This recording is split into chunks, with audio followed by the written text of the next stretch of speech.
What happens when a nun has none to do? She comes back again, and again, and again, and again.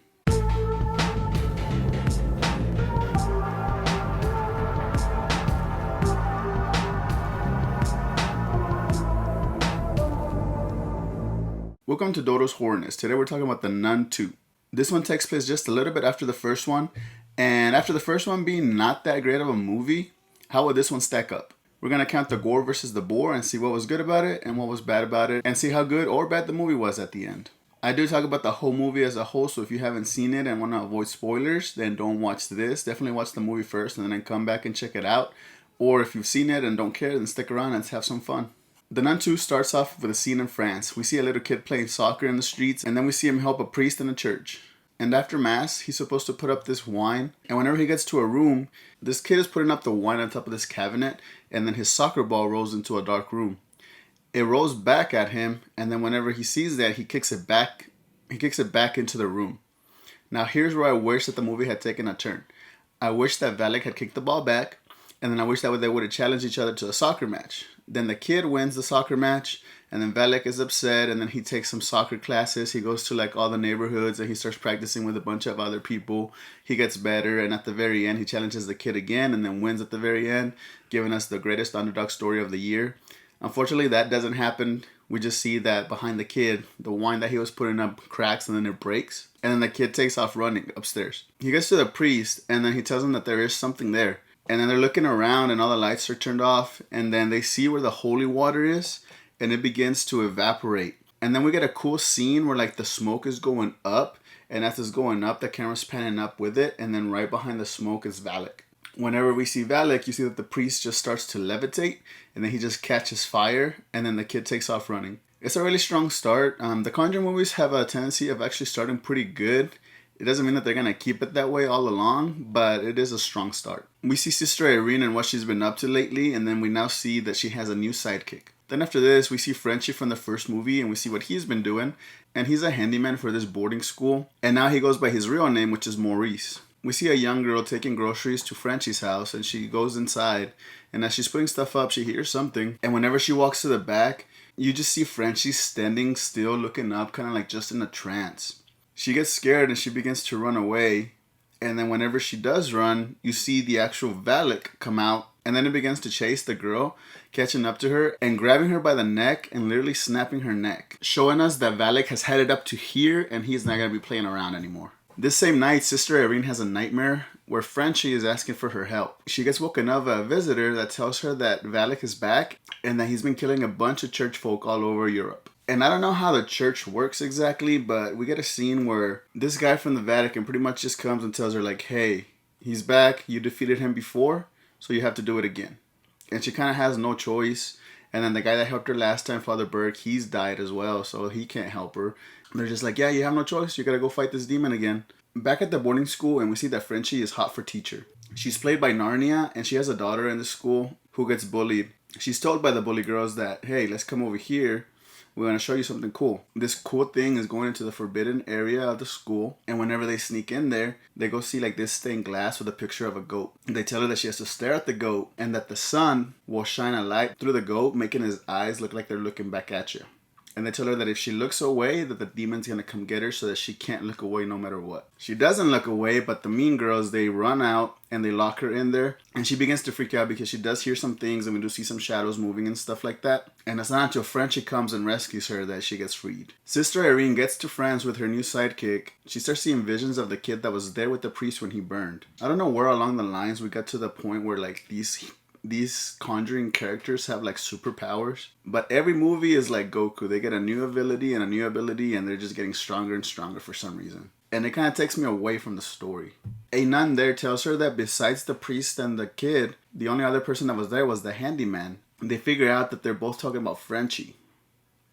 And then we find out that everywhere that Frenchie has been going, people have been dying. So she figures out that Valak is attached to Frenchie. And then we see Frenchie, and he's flirting with Narnia once again. After they finish flirting, she walks away, and then he begins to get into this trance once again. And then it tells you that whenever Valak wants to come out and play, Frenchie just freezes in one spot, and then Valak can do whatever he wants to do. We see Narnia's daughter walking around the school, and she sees Valak. And then in this cool scene where she's like staring at Valak in the dark and you just see Valak's face clearly, somebody opens the door and then the light shines and it turns into the wall, and it's just like this broken, cracked part of the wall that looks like Valak, and I thought that was a really cool scene. Sister Irene goes outside into the streets of France and she conveniently runs into the boy from the church. But he runs from her and she begins to chase him all the way until she reaches a magazine stand. And here's where we get the best scene in the whole movie that rivals probably a lot of scenes from the whole Conjuring universe as a whole. I just wish it wasn't this specific movie, but it's a really good scene nonetheless. You see her staring at the magazines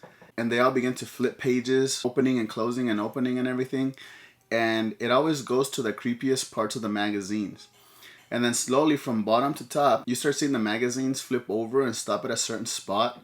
And you see from the feet up that it's making the silhouette of the nun reaching all the way to the face. It's a really cool scene, followed by a jump scare where Valak chokes Sister Irene. And then she has this vision of somebody getting her eyes stabbed out. And it's like a story of some religious figure that got her eyes taken out. And then they're like powerful now or something like that. And then whenever she goes to talk to a priest, he tells her that, yeah, that those are the eyes of Saint Lucy and that's most likely what Valak is after. Back at the boarding school, and the Reverend Mother there finds Frenchie again in a trance. She wakes him up and tells him to go back to bed, and then she hears some noises coming from the forbidden place. She goes in there. This next scene isn't great. It isn't horrible either. I'm not gonna give it a Gore or a bore point because it's very cliche. Like, she's walking around in a very dark place, just hearing noises, turning her flashlight from one corner to the next, and you don't really see a whole lot. But what makes it a little bit different and creepy is that she keeps seeing and hearing a voice of a little kid, and it was her son that passed away in that same area. And what's scary about it is that whenever she turns around, she sees the boy,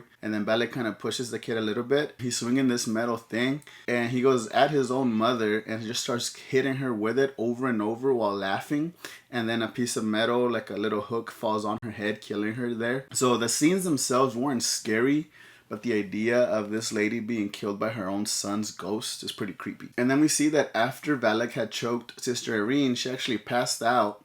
And then she wakes up in a hospital. And this is where she tells everybody that Frenchie is the one that Valak is attached to. And that's how he's been traveling everywhere. And about the relic. Who then they tell her that if Valak gets a hold of the relic, then he'll be unstoppable. So that they need to get to it before he does. And now they know that the relic is at this boarding school where Frenchie is at. And then we see that Narnia and Frenchie are having a really nice date night. And they're dancing and stuff like that. And then while they're dancing, he becomes entranced once again. And some crazy stuff starts happening. So they all run out. Once they run out, they actually run into Sister Irene and her psychic who have just gotten there. She tells Frenchie to get away from them because he's the one that Valak is attached to. At that moment, he becomes fully possessed and he just begins to walk away from them. And then Sister Irene runs at him and tries to stop him. And then he literally turns around and literally punches her as hard as he can in the gut and throws her against the window. And she gets up and starts saying some religious things, and then he like freezes on the spot and falls down. So they grab a bunch of chains and tie him down. And now they're gonna look for the relic. And just like in the first movie where you had the statue pointing directly at what they needed, here it's a similar thing, and I don't like these kind of scenes. They're looking for the relic, and then the little girl says something about, oh, this is where the demon's eyes is, and they're like, what is that? And then she's like, explains the goat thing and how the goat kind of looks at you, and then they're like, what? So one of them goes outside and flashes a flashlight through the stained glass, and you literally see the goat's eye shine a laser that you can clearly see pointing directly at something. They go over there, dig in that same spot, and they find the relic there.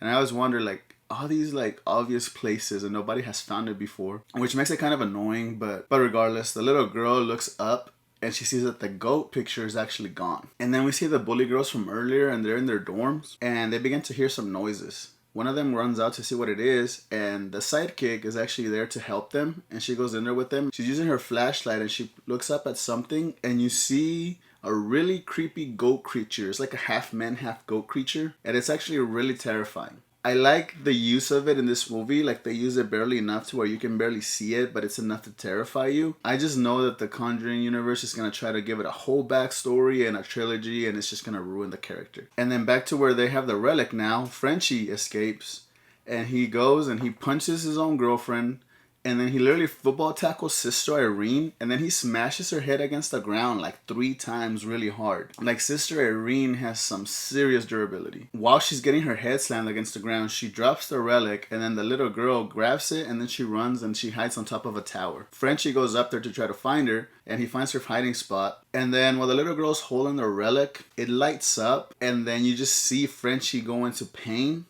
And then the whole tower starts to break down. So the relic, I don't know how it works. They don't explain it. You're just holding it and then it lights up. And I'm not sure how it works, but it hurt Frenchie and it helped the little girl at this point.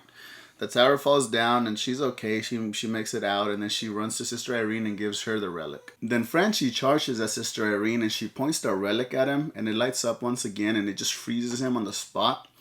And then it separates Valak from Frenchie, and Frenchie falls down, and he has like black goo coming out of his eyes, and we kind of get like this fake out death, which we know is not really gonna happen because we've seen Frenchie in The Conjuring 2 years later. So I don't know why they give us these fake outs that we know aren't real. And now Valak is released, and the real battle's about to begin. And then we see the bully girls come, and they meet up with them, and then the psychic stays there with Sister Irene, and then now it's Narnia who takes the bully girls, and they run away. They get into this room and they close the door and the goat creature's still chasing them, and you see this little girl and she's standing on the door with her back against the door, and you just see a horn penetrate the door and her chest coming out through here, which is a cool scene because you don't expect them to hurt a little kid like this, but they do. But she doesn't die, she's fine, and then they just kind of keep running. And I'm not saying I enjoy watching kids getting hurt, I just think it was a cool scene. And then where the main battle's taking place, we see that where Valak is kind of floating in the middle, he is surrounded by a bunch of barrels of wine. And then he just does this little smirk, and then he begins to levitate Sister Irene, and she just starts catching on fire from the bottom of the dress up. As she's screaming in pain, she has this flashback where she's talking to her mother. We find out that she's some kind of relative to the Saint Lucy with the eyeballs and stuff like that. So I don't know, very very weird scene. I don't like these flashback scenes ever in any movie like this, especially when they didn't have this power in the first movie. But regardless, she figures out that she's some powerful girl, so she just like stops the fire, and then she falls down, and then her sidekick comes running at her and she's like, I saw you on fire, like this is a miracle. So she becomes a believer, which before in the movie she wasn't all the way there. And while they're talking to each other, she says, okay, so now you believe all those barrels have wine. If we pray hard enough, they will become the blood of Christ. So they start praying and praying and praying, and then you just see the barrels of wine become the blood of Christ, and they all break and just cover Valak in the blood of Christ, once again sending them back to hell. And then Sister Irene defeating Valak once again, and now she's 2-0 against Valak, and Valak's gonna have to make a strong case to fight Sister Irene once more, because at this point it just seems one-sided. All in all though, like the flashbacks and powers that these people have in the Conjuring universe are getting kind of crazy. And then Frenchie is freed from Valak once again, but for how long? Because in the sad story, you see that Frenchie, who's a likable character in The Nun and The Nun 2, and he just got with Narnia, and they're like having a happy family. But in The Conjuring 2, Ed tells us that he was doing an exorcism on a guy who went by the name Frenchie, who was possessed. And then during the exorcism, he grabs a shotgun and tries to shoot his wife, missing her. And then he turns the gun on himself and he kills himself. So it's like a sad story that's going to take place for Frenchie in the future. Now, he says his wife, so I don't know if he marries Narnia and then he tries to kill her later on. But for now, it's a happy ending for them. The movie does have an end credit scene where we see Ed Warren picking up a phone and saying, like, somebody tells him about a case that they have to investigate, which, assuming it has something to do with Sister Irene, Valak, or Frenchie, or all three of them. But that's The Nun 2. It has a lot of cool stuff that I like and a lot of stuff that I don't like. But let's see what the end points will be. At the end, The Nun 2 ends with 6 gore points versus 6 bore points, giving us a total of 0 points total. Now, 0 doesn't mean that it's a bad movie. It just means that it had as many good things as it did bad things. It's just right middle of the road, which is kind of sad because I like the Conjuring universe. I just think at this point they're getting more bad movies than they are good movies. Don't forget to subscribe to the channel, like the video, and let me know what you think in the comment section. And if you don't want to miss the next videos, then go ahead and hit the notification bell. And sorry if I sound a little congested. I have been sick the last few days, so bear with me. I'm trying to get better and get back at making videos a lot quicker.